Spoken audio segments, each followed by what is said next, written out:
یہ جن کا پیشاب کنٹرول نہیں ہوتا، وہ بچے جن کے قطرے کنٹرول نہیں ہوتے، وہ لوگ جو کہتے ہیں بس پیشاب کرتے ہیں، وہ لیس سی مادہ آتا رہتا ہے، وہ قطرے گرتے رہتے ہیں، بوڑھے لوگ بار بار واش روم میں جانا پڑتا ہے۔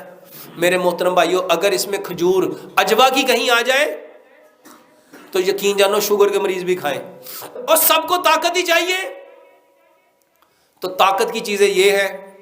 اچھا یہ آپ کھاتے نہیں، اور اس سے بھی ایک بہترین چیز اور بتا دیتا ہوں، نبیذ۔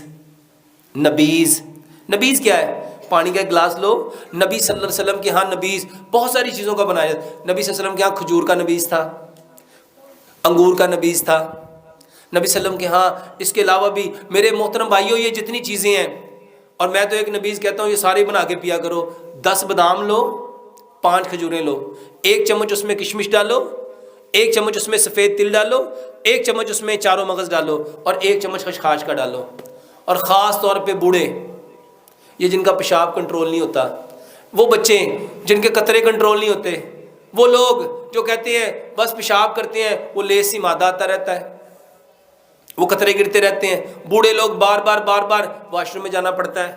میرے محترم بھائیوں، اگر اس میں کھجور اجوا کی کہیں آ جائے تو یقین جانو شوگر کے مریض بھی کھائیں۔ اس کو ساری رات پڑا رہنے دو، صبح اس کو گرائنڈ کرو، ناشتے سے گھنٹہ 1.5 کے بعد اس کو بھائیوں گھونٹ کر کے چائے کی طرح پیو۔ اس سے اچھی چیز ہو سکتی ہے؟ اس سے بہترین دوائی نبی صلی اللہ علیہ وآلہ وسلم دودھ ہمیشہ رات کو پیتے تھے۔ سونے سے پہلے دودھ پیو۔ اور میرے محترم بھائیوں، اس میں آپ کو اپنا تجربہ بتا دیتا ہوں، اس میں آدھی چمچ ہلدی ڈالو، آدھی چمچ اس میں دار چینی ڈالو، آدھی چمچ اس میں سونف ڈالو، 2 سبز الائچیاں، 2 لونگ ڈالو، اتنا پکاؤ مٹی کی ہانڈی میں کہ 1 گلاس دودھ پونا رہ جائے۔ اس میں شہد یا گڑ ملاؤ، سونے سے پہلے یہ پیو۔ اور کتنے لوگ ہیں جو کہتے ہیں ڈاکٹر صاحب ہم نے بچپن کی غلط کاریوں کی وجہ سے یہ کر لیا، ہمیں نا آپ دوائی بتاؤ کیا کھائیں؟ اور تلبینہ کھاؤ، تلبینہ غم دور کرتا ہے۔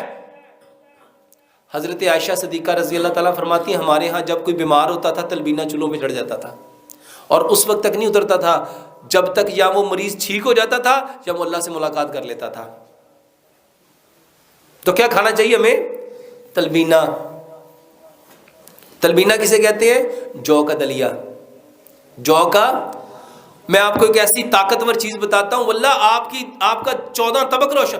اس میں کیا کرو، کوئی سے 10 ڈرائی فروٹ لے لو، اس میں 2-4 بادام ڈالو، 2-4 کاجو ڈالو، 2-4 پستے ڈالو، 2-4 اخروٹ ڈالو، اس میں 1 چمچ سونف ڈالو، 1 چمچ سفید تل ڈالو، 1 چمچ چاروں مغز ڈالو، 1 چمچ اس میں کشمش ڈالو، 2-3 چٹکیاں کلونجی کی ڈالو، اس کو ہاتھ سے کوٹ لو، اس کا پاؤڈر بنا لو، اور جو کا دلیا پکڑا اس کے اندر ڈال دو، اچھی طرح۔ یہ ڈرائی فروٹ ہے، اس کو اچھی طرح اس کے اندر پکا لو،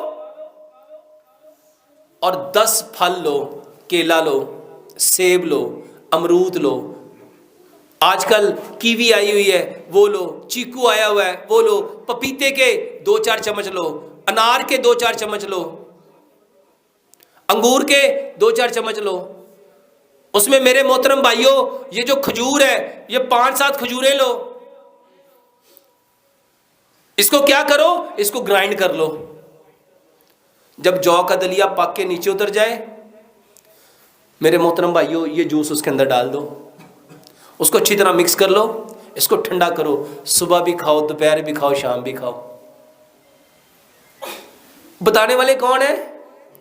پیارے پیغمبر جناب محمد۔ بتاؤ طاقت کتنی ہے؟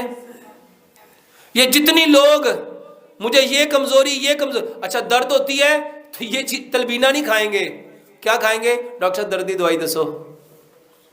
میرے محترم بھائیوں درد بیماری نہیں ہے، درد اس لیے ہوتی ہے کہ اس کو طاقت چاہیے۔ جوڑوں کو کیا چاہیے؟ پٹھوں کو کیا چاہیے؟ ہڈیوں کو کیا چاہیے؟ کمر کو کیا چاہیے؟ سر کو کیا چاہیے؟ دماغ کو کیا چاہیے؟ آنکھوں کو کیا چاہیے؟ کانوں کو